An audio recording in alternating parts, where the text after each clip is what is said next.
Welcome to Therapist Uncensored, a podcast where therapists freely speak their minds about real-life matters.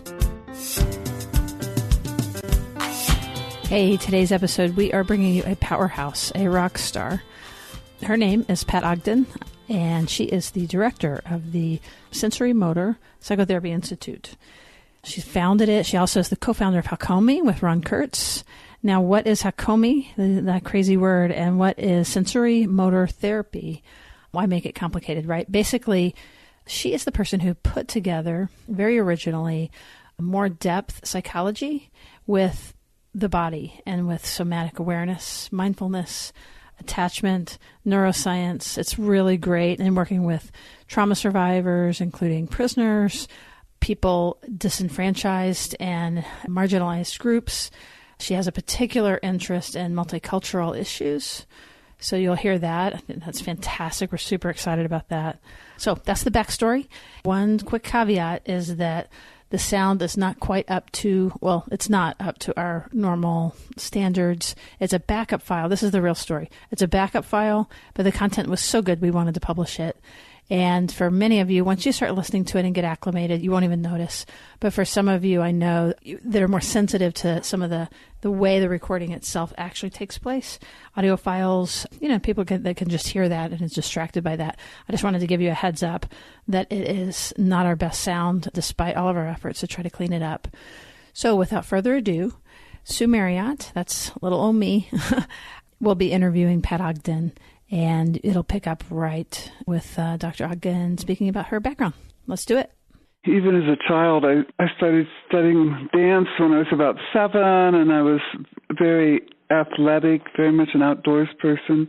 So for myself, I think my own body has always been a resource for me. I still spend a lot of time in nature, hiking, and I do yoga every day, and when it really started to become applied to psychotherapy was in the early 70s when I was working in a psychiatric hospital. And I was teaching yoga and dance, both. And I noticed that the patients who did both those classes seemed to get better. And now I understand that much more clearly through Steve Porges' polyvagal theory.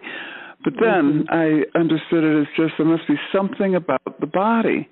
When people use their bodies in different ways, it can have an effect on their psychology and their mental health. So now I think of it in terms of the dance classes were very fast-paced.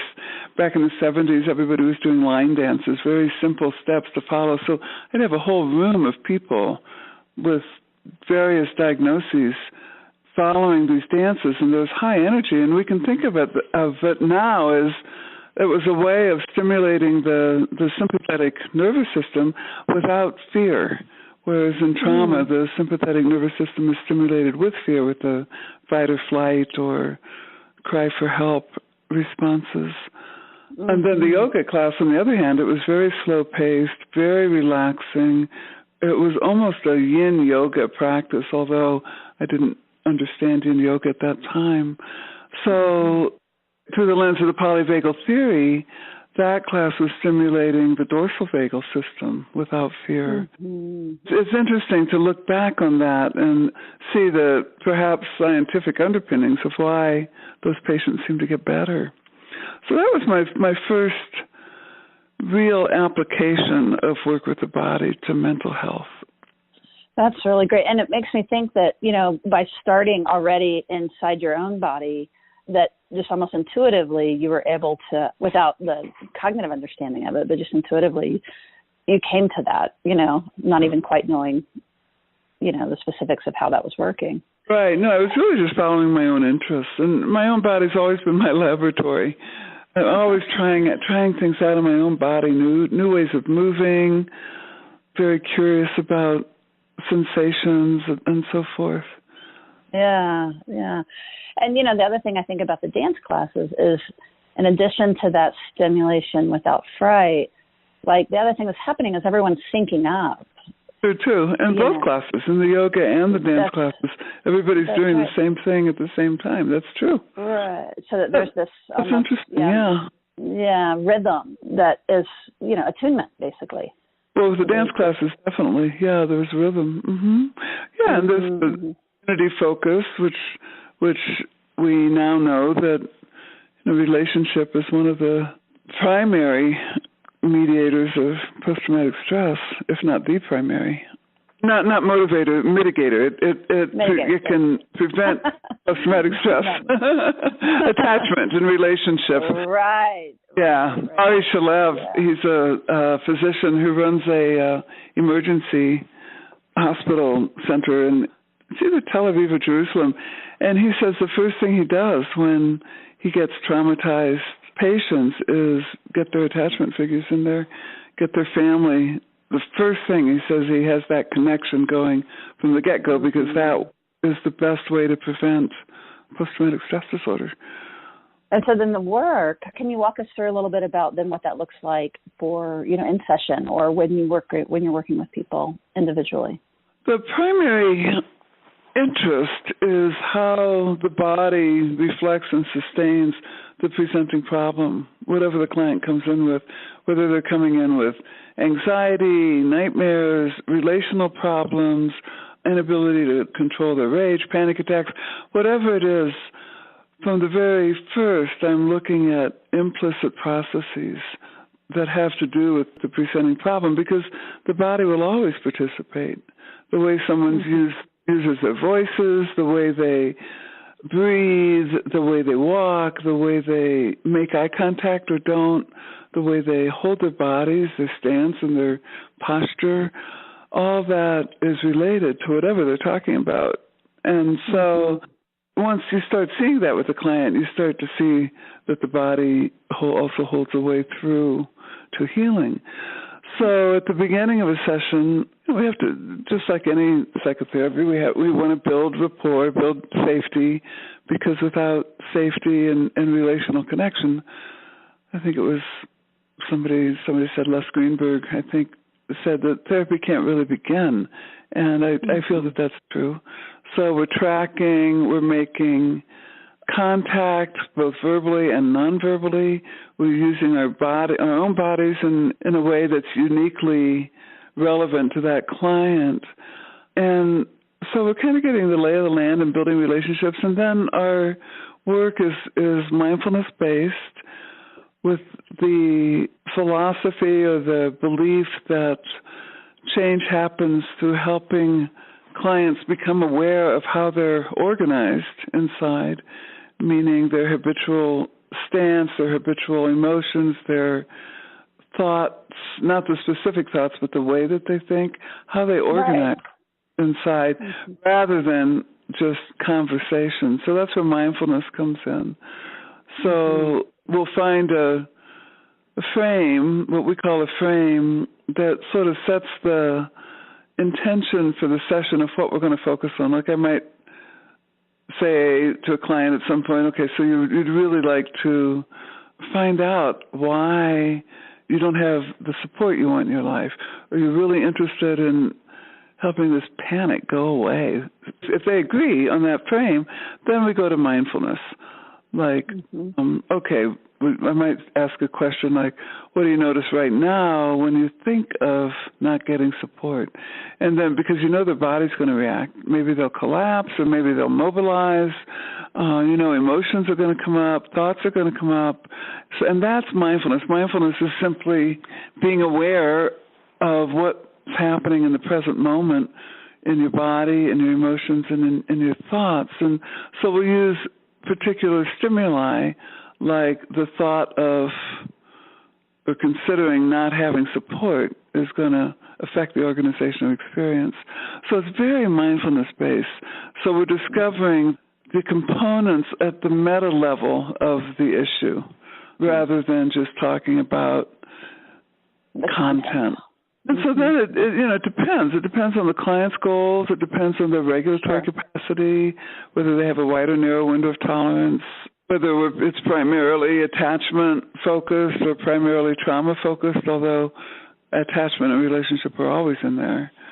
So that's how a session begins. And then from there, childhood memories might come up, dysregulation might come up, depending on what emerges then. certain techniques are used, certain approaches. Right. So if a client becomes dysregulated, either too hypo-aroused or hyper-aroused, we will use somatic interventions to help the arousal come back into the window of tolerance. But if a childhood memory comes up of attachment rupture and they have a wide enough window of tolerance, we might go right into the emotional pain of that. So we might even exaggerate the body stance. For example, one man that I worked with recently was depressed, and of course he wanted to get through that depression, but he had a wide window of tolerance, and he had the typical downward turn of his spine and his head that goes with depression. Even in animals that are depressed, they have that shortened rectus abdominis muscle that goes from the pubic bones up, that when it's shortened, it will pull your body over. And so instead of resourcing that posture, which I would have done if he was out of his window of tolerance, we would have maybe found some alignment, helped him with his breath or something. I asked him if he could exaggerate it, because that took him right into the pain and the early formative memories that had to do with that depression. So it's exaggerated it. He remembered feeling just defeated and not okay in himself as a child. And strong emotions came up. And so the path is different for every client, is what I'm trying to say. But we're wanting to, in each session, we want to end with something transformative, no matter how small. People often think a transformation has to be some big change, but it doesn't. It can just be a very small shift that the client can then take that kernel of change and work with it in the week between sessions.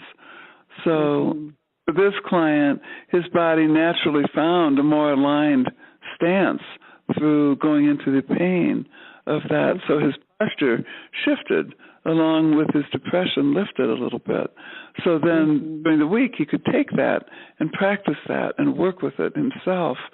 And then we go on. So a couple of things I'm hearing in that is, again, the body as resource, and you're not explaining to him how to do it. You just are leading him into his own process, and then he naturally finds both the exaggeration and where that leads, but then also the resourcing that can come by playing with that. Well, I think you're tapping into one of our principles that is foundational to this work, and that's the idea that the client's answers to whatever is troubling them are inside themselves. They're not inside me, they're inside the client. Gregory Bateson called it organicity, which means that every living system has its own inner intelligence.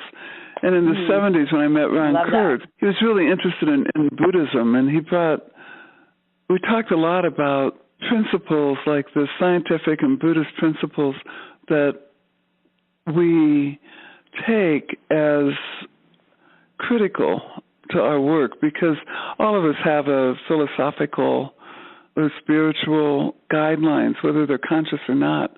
Some therapists go into therapy thinking they have the answers for the client. For example, they've got all the education, they can help.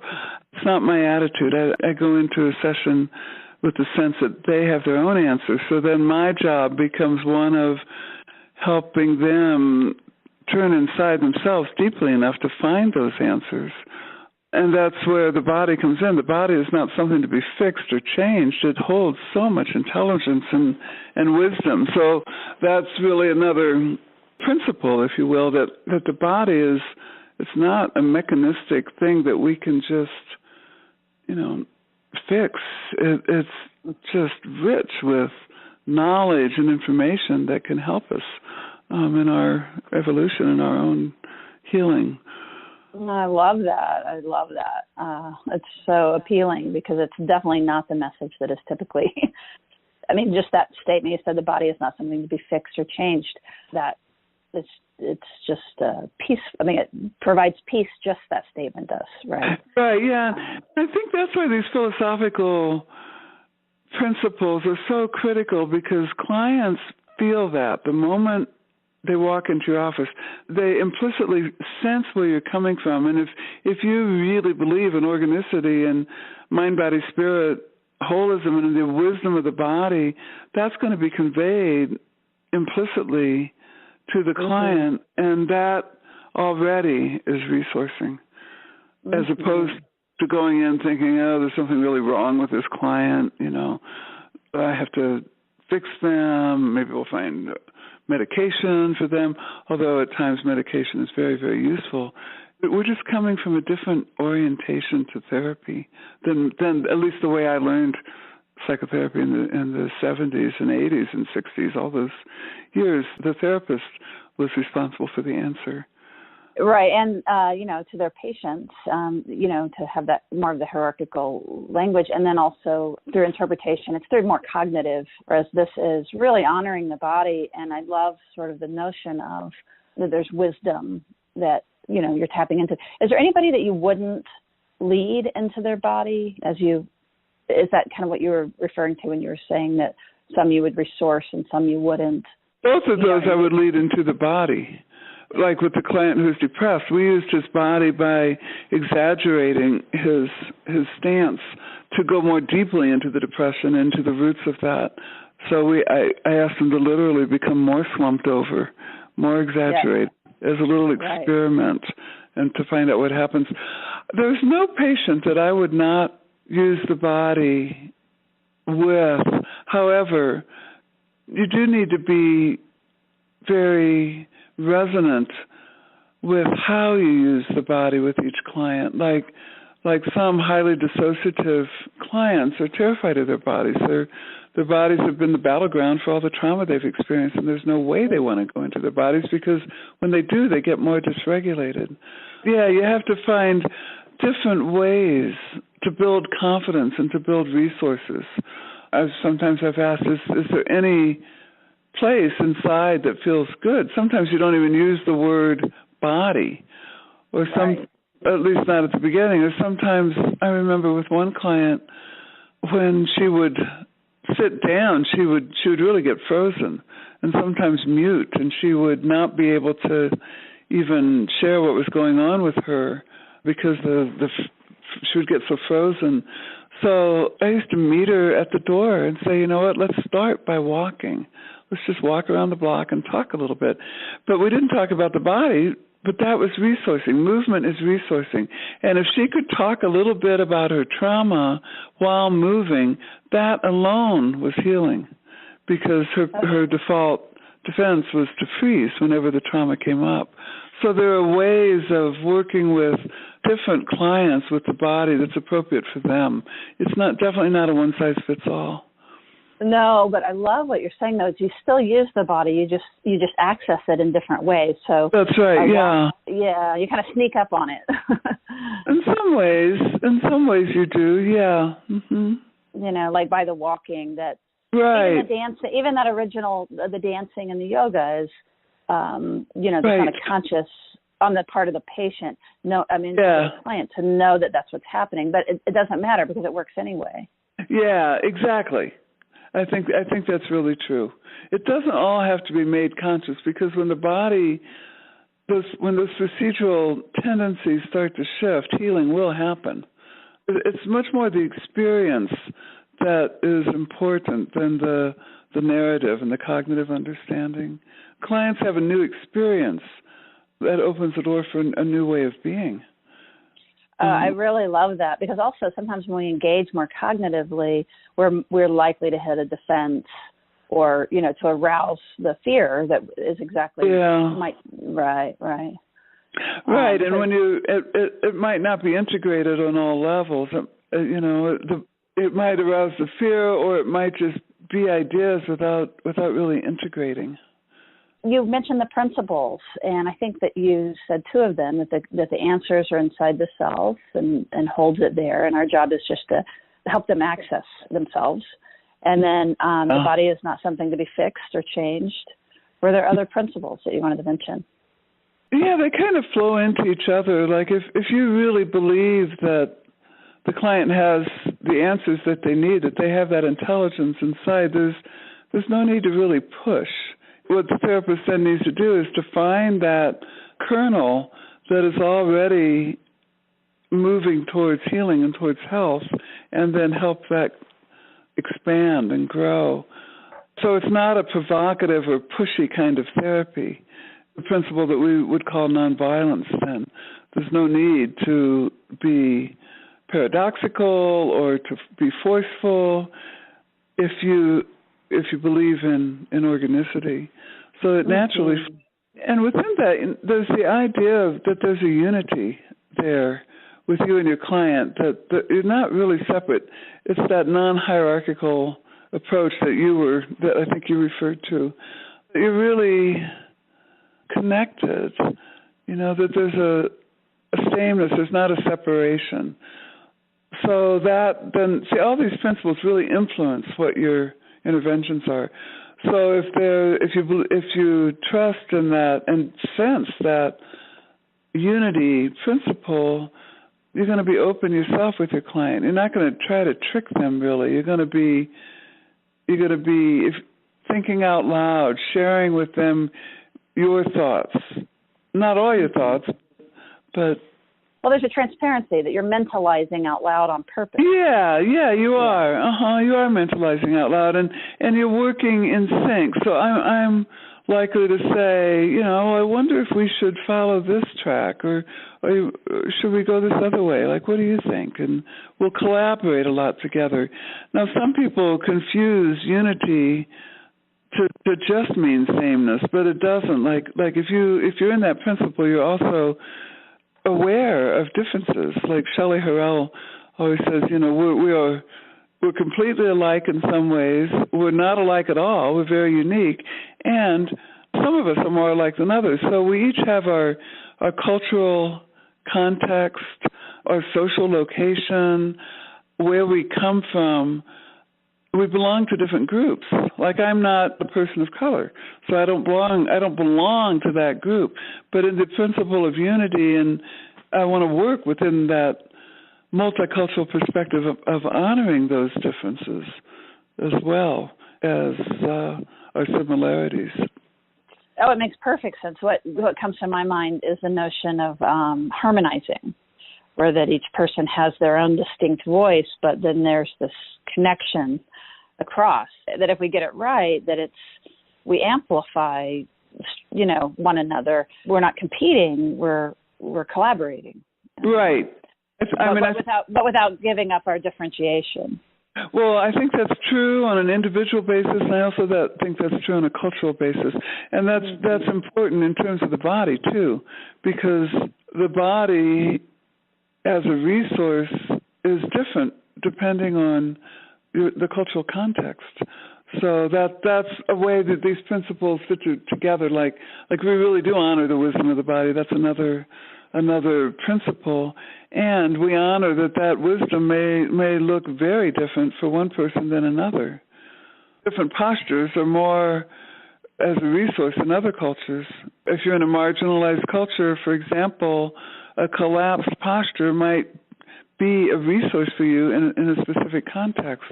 I was talking with an Asian woman recently who was saying just that. Her collapsed posture was a resource for her because she was Asian and she's experienced so much discrimination and so much bullying and et cetera. So that's a different kind of resource for her than someone who grew up in an abusive family, who kept it so small to not be seen in that family. Those are really important considerations with the body, I love it. Multicultural perspective. That's right, and you're looking for the wisdom, right, versus pathologizing something. Absolutely, that's a general principle, and the wisdom of not only the individual but the social location of that person. Yeah, that's right. And without that context and without that history, it's hard to see the whole person. But when you change the frame to the historical aspects of the culture and the community, then you're able to see them more as a whole being. That's right. And I think that many methods, including sensorimotor psychotherapy, come from a more Eurocentric perspective. And we need to, all of us, sensorimotor psychotherapy, many methodologies need to take a look at that, because that's not inclusive. That's only coming from a white dominance perspective, quite frankly. And so we're looking at that in our school and taking steps to change that in our teaching and future. Sounds like taking steps to learn, because it might not be in our own body of experience, but it's like going out and learning. The attachment research in general is, even though it has been done internationally, it can't be an accident that, that if you're married and you own a home and you have a good job that has possibility for advancement, that there's a few of these factors that then you're like 98% chance that you are secure on the AAI. Right, yeah.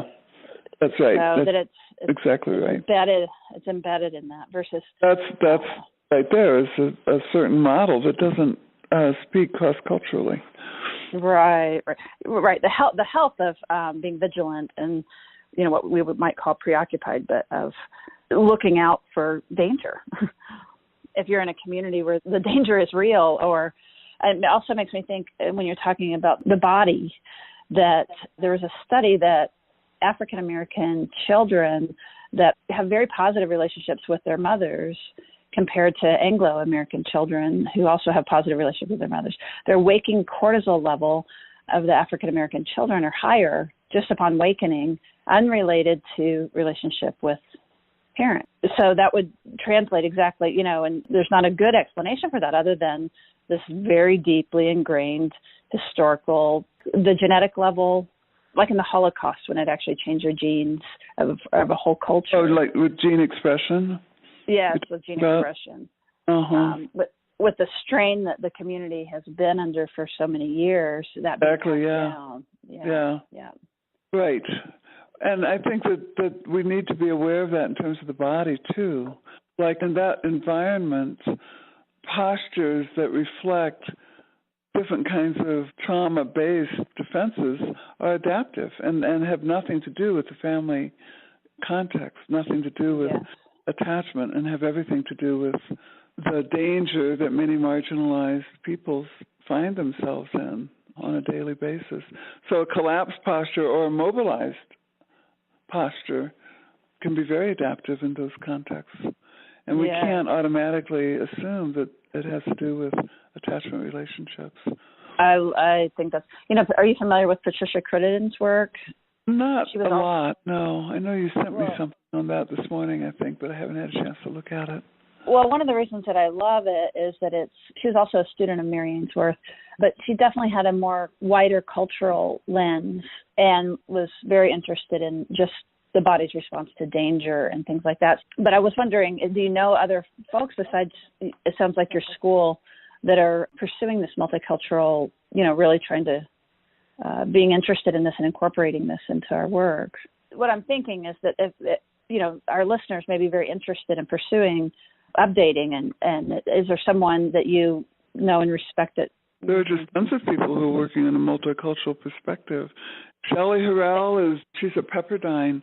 She and I are collaborating together, writing a paper right now, hopefully to turn into a book on racism and trauma and how to address both from a white dominance perspective and from a marginalized communities perspective. Christine Caldwell and her colleagues just put out a book called Oppression in the Body.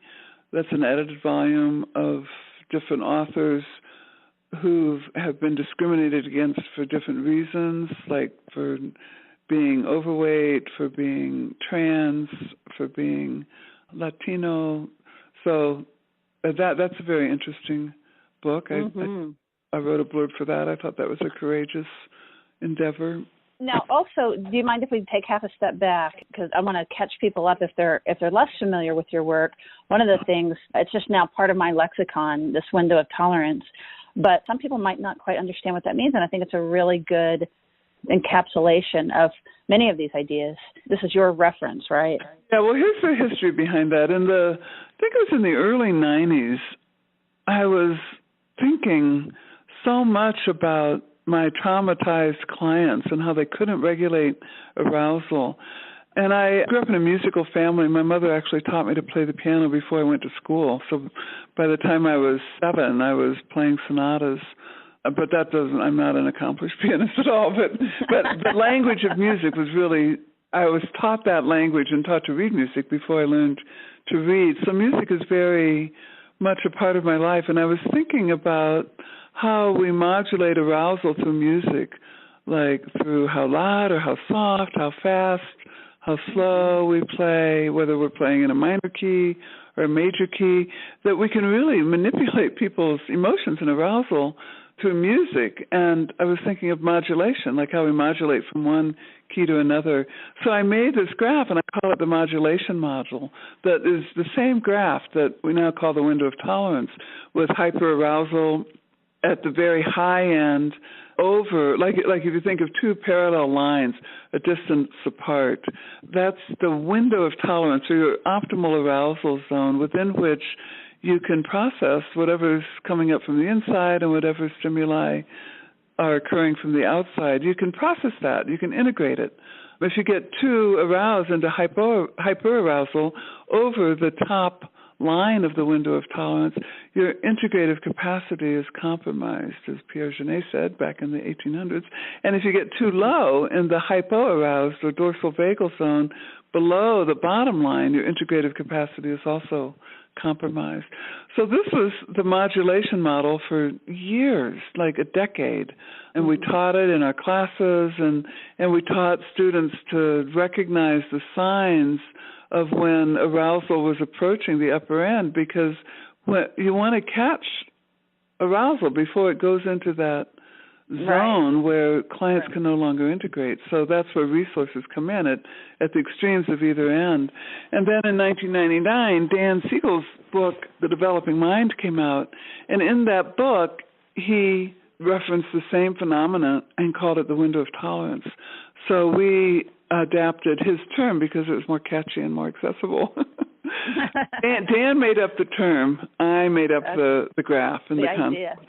So, we use it with his blessing. But it's so valuable for especially therapists to conceptualize their client's regulatory capacity, because every client has a different window of tolerance.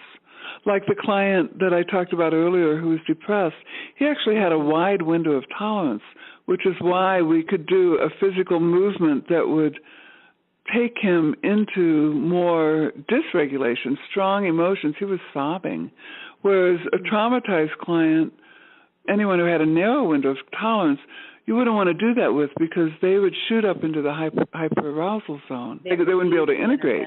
Yeah, and I learned that actually in a very painful way in the 70s, because I was asked to be a consultant therapist for the University of Colorado's mental health center. And they referred to me these young women, these college students who weren't able to experience any sexual pleasure. And nobody understood trauma back in the 70s.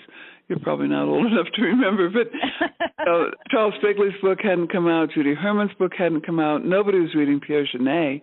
He was lost at that time to our field. So I didn't understand trauma either, and I was helping these young women go into strong emotions related to their childhood memories, and they were getting worse. They were getting more dysregulated, more dissociative, and I didn't understand why. But I understand it now. It's because they had narrow windows of tolerance. They had all been sexually abused as children, and they didn't have the regulatory capacity to integrate the strong emotions that I was helping them re-experience in therapy. So I had to really change my tactic I remember saying to my colleague, I'm not going to worry about the emotions. I'm just going to keep them in their bodies and try to keep them in relationship with me. And lo and behold, they started getting better. So that was my introduction to how attachment-related emotional interventions or approaches can fall short in working with our traumatized clients who don't have the integrative capacity to address attachment-related needs, Mm-hmm. Yes, but even helping them, co-regulating them into the window of tolerance, and helping them keep their thinking but staying connected to you and keep their right. I see that still as highly attachment related work, and it is. It is, but not when I guess I wasn't clear. When I mean attachment, I mean resolving those emotional wounds that go with when your father is sexually abusing you. Right.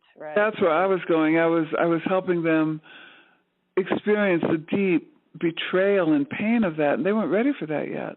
But you're right, exactly. The co-regulation of using the relationship and using somatic resources to help widen their window of tolerance, that's definitely attachment focused as well. Our work is very attachment focused. I come from an attachment background. I mean, relationship has always been my front and center. Right, so it's not technique oriented where you're applying a technique to a person. No, it's very individualized. It's very relationally based. Yes, that's right. I think one of the compliments I treasure is Philip Bromberg. When he saw my work, he said, "You are not a handmaiden to your technique." And I took that as a big compliment, because if you're wow, that is. Yeah. That's a wonderful compliment. Yeah, you're not we're never trying to make our clients fit our method, which can be a danger when you have a methodology that you make your client fit your method rather than make your method fit your client. We're using the body, yes, but it's never in a generic way. It's always very individual. Oh, I think that is so vital. It is so easy, especially therapists can gather around a technique and begin to learn it and feel emboldened, and then end up unintentionally, it becomes again like top down instead of this organic in the moment dance. You're looking for your client to adapt to that technique. Which is why I don't like formulas. I think we are way too complex for formulaic work. I mean, I understand that brand new therapists might need some sort of roadmap, but formulaic methodology doesn't honor the complexity of each person that comes into our practice, in my mind. And it's not fun. Who wants to do a formula? It's much more creative to, follow and work with that unique situation. Well, but I think it's a really important subject, actually, because I think I experience sometimes exactly that. And then what happens when we get really, that once you learn something and you turn around and you teach it, then you really actually believe it's better than other things. And so it sets people up, if the client isn't participating in the formula, to unintentionally pathologize them. Well, right, yes, I think that's true. It makes them feel inadequate or like they're not doing it right. That's right. So whatever the technique is, even for example, I think everything is subject to that, which is I love Phil Bromberg. I mean, believe me, I would love to bring Phil Bromberg. He's not a traveler, but when you said his name, my heart just opened up. I was like, oh. Well, he's, I think, the most poetic writer in our field. His books are pure joy. Highly recommend him. He's on our advisory board and has helped me understand relational psychoanalysis in ways that I surely didn't understand before. Right. I mean, if you think about it, what author could we say where I flutter, right? Or it's the effect of his prose and his work. Yeah, definitely. Yeah. It's beautiful. So then, what about? You've talked some about some of the adjustments that you've made. Is there anything going forward that you're beginning to look towards, or any other adjustments that you've learned and shifted your thinking, so we finish this arc? Well, we're really working right now as an institute and a trainer body, administrative and trainer body, in looking at the Eurocentricity of sensorimotor psychotherapy, because it does come from a white Eurocentric model. And we're looking at how, like you said, we can pathologize clients. For example, if we're not honoring social location, like that we've already talked about, so with the body. So we're looking at our own implicit bias very deeply, We meet every other week on this, doing an in-service with all our trainers, with professionals on implicit bias, because I think as predominantly white organization, not entirely, but predominantly, we have to be very willing to look at white dominance and the privilege that comes with that, and how we can't help but be steeped in that growing up in this culture. Because, I mean, for me, growing up in the 50s and 60s, I mean, I remember I think I was about 4, seeing the separate fear for African-American children and asking my mother what was going on, you know. So we're steeped in that. Even though I marched in civil rights movement, et cetera, I am steeped in a culture that has a ton of implicit bias that's not recognized, and that can come through in our teaching and the way we use the body. So we're really looking at that deeply in the Institute, and that's very exciting and very personal, because I have nieces and nephews who are Black, and they're very excited about this as well. Well, I bet. That's a big movement forward in the whole organization. Because it does get tricky, because many of the people probably that you're training and many of us in the field consider ourselves liberal and, you know, on the right side of justice and all of these things. But there's no way we can protect ourselves from implicit bias. No matter how liberal we are, it's still there. And the worst mistake we can make is saying that we're not racist, because we are. This is a racist culture, and we're just steeped in it from the time we're little children. So we have to look at that awareness before we can. And we have to gather knowledge. Something I learned from Shelley Harrell as well. She talked about this at one of the consultations our school did with her, that without that awareness, any skill we apply will fall flat.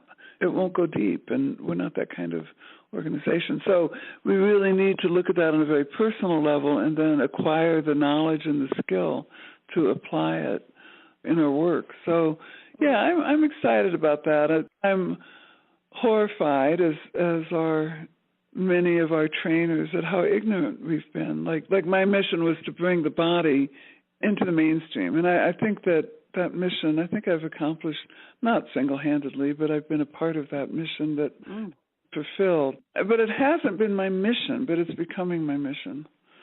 So that's exciting. And, you know, then on other levels we're looking at, and I'm interested in couples work and children and family, and I'm also very interested in these principles, these philosophical, spiritual principles that really create the context for therapy, because I think most therapists aren't aware that they have principles, that they have beliefs that they're coming from. And in sensorimotor therapy, we do have a certain orientation based on Ron Kurtz's work and adding to that. And do you have those principles? Is there something like a PDF or anything like that we could share with our listeners? Or no, but I'm writing about it right now. Okay. Bonnie Goldstein and I did a conference, the Interpersonal Neurobiology conference that we do every year for, I've been a part of that conference, I think, for 16 years now, with Dan Siegel. And the one in L.A. Yeah, the one in L.A. And a few years ago we did one with that was focused on consciousness with Dan and Deepak Chopra and others. And we're writing a chapter on that where we talked about these principles. Bonnie Goldstein, one of our trainers. So that book will be coming out probably this year, and I don't even know the name of it. But Dan Siegel and Marion Solomon are the editors, and it's through Norton. We're completing that chapter. I mean, I've written quite a bit on manuals. Ron Kurtz's book, The Hakomi Method, 1992, gives brief reference to them, I think. But we've also added to them. Like, one of my appreciations of Philip Bromberg is his work on therapeutic enactments.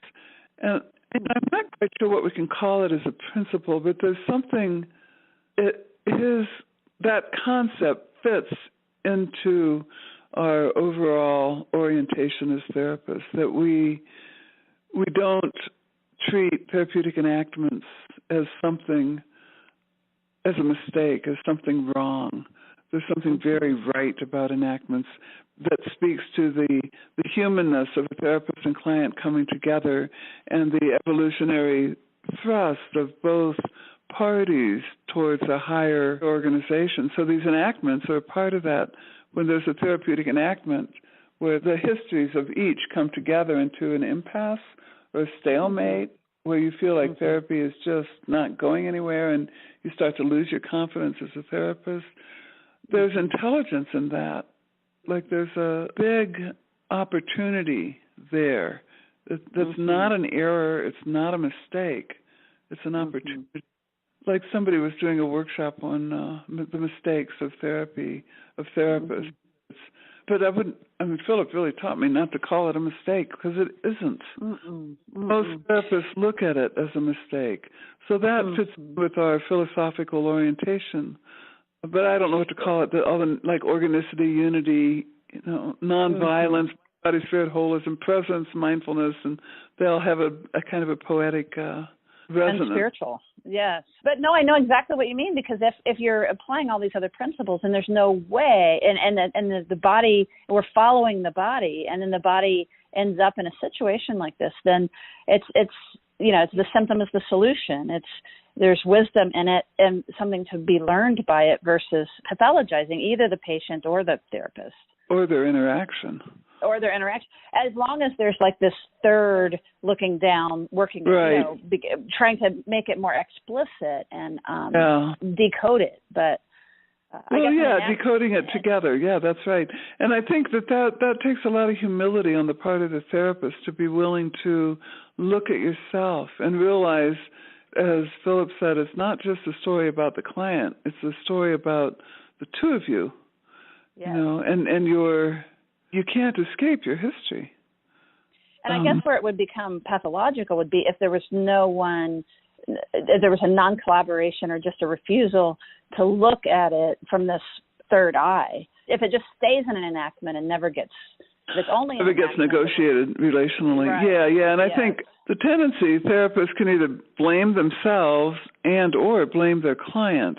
And once that comes in, you've lost the chance to see it as a salubrious opportunity that's part of that evolutionary progression, Yes. I mean, it's no accident that certain therapists and certain clients come together, and I think searching for the intelligence in that means you do honor the enactments that come forward. Oh, yes. Oh, that's beautiful. I really like how you said that. Now, for just as we wrap up, is there anything, so for folks that are not therapists, is there any message you would like to deliver to them specifically about, a piece of advice or a suggestion related to this based on what you know? Well, I would say in terms of the body, to start to get curious about the body, like get curious about your posture, not judgmental about it. To start to inquire into the wisdom of your own body rather than wishing it would change.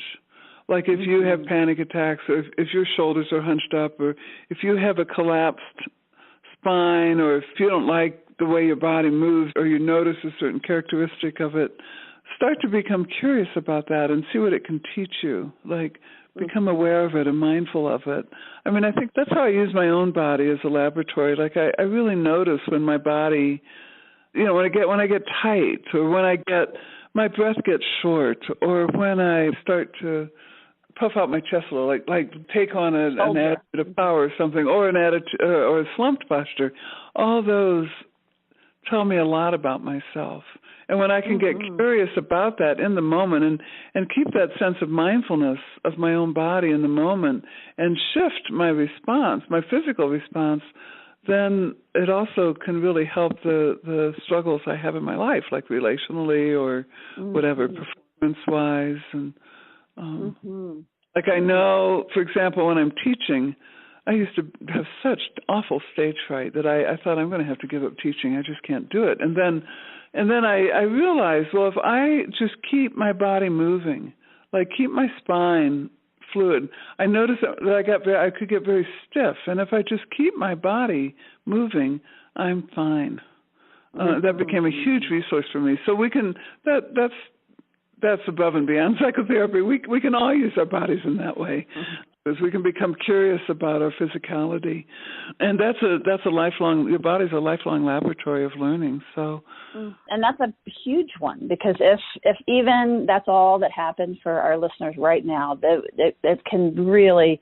Because the other thing it does is it embodies the notion of attunement.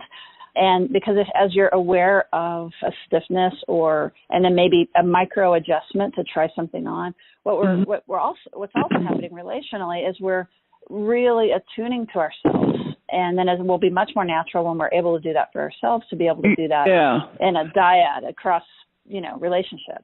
Yeah, exactly. And I would say, first be curious about it. That tension in my spine is a fear response. I'm pulling everything in. It's kind of, I don't want to be seen kind of response, and that which goes back to my childhood, right? So get curious about it first. So it's not just trying to fix or change something in your body. The movement of my spine now isn't an overriding of that fear. It's a communication that I don't have to be there now. I would say to the listeners, don't just try to change your body. Get curious about the wisdom of it, and then the resources come naturally. Right. No, I like that. Again, fine-tuning what I said, because it goes right back to the principles. It's not something to be fixed, and that's what I was thinking. When I was thinking of micro adjustments, I was like exploring, what about this, and what about that, and what about that. Exactly. Yeah. But I love that, because it's just so principle oriented of to trust it and to trust yourself. And it's also just, I can also feel, just as we are, kind of finishing with this, it's very non-shaming, because it's the way you talk about it, even if my spine is hunched or my shoulders are down or if I'm haughty, that it's, if we think of it bottom up, that our body is expressing something or trying to tell us something, it really takes the shame out of that. Well, right. So, that's exactly right. And to realize that your body has adapted to everything that's happened in your life. So we develop patterns that are often adaptive for our childhoods that we're still into, we superimpose the past on our presence, but that it was a creative and adaptive response. I think that's what you're saying too. Absolutely. First of all, thank you so much. I feel like we've covered a lot of really great stuff. I know people are going to be really happy to hear from you. And if they would like to reach out to you or learn about your school, can you share the best way to do that? Oh, sure. They can. Our school, we have a website, Sensorimotor.org, and if you Google Sensorimotor Psychotherapy, you'll find many resources and et cetera. So yeah, that's the way to find us. Okay, just go to the website. You can contact the school. If you want to contact me personally, just contact the school and put attention Pat Ogden, and they'll forward to me. Okay, awesome. And then we'll also link, of course, your books, and also some of the books that we mentioned and the work the books that you mentioned here too. So, including Phil Bromberg. Yes. So for our listeners, thank you so much. I really, really want to challenge you and invite you to try these things on and look into more of Pat Ogden's work, because it will just take you further and further with this material. This is just an introduction. So, well, thank you so much, and I appreciate your time. And okay, you're very welcome. I enjoyed it. Thank you so much for listening, and appreciate you hanging in there. And we are going to get back on track in our normal and hopefully getting better and better audio as we go forward. So for those of you who enjoyed it, please move on over to our Facebook page and give us a shout out, say hello, like us, join us, share us. There's a second one that's a private Facebook page that we just asked to exchange that for your email address.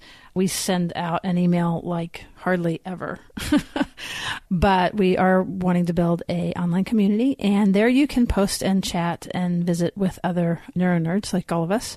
You can share your own links and stories and ask questions and all that kind of fun community stuff, which we want to promote. Okay, thank you so much for listening, and we will see you soon.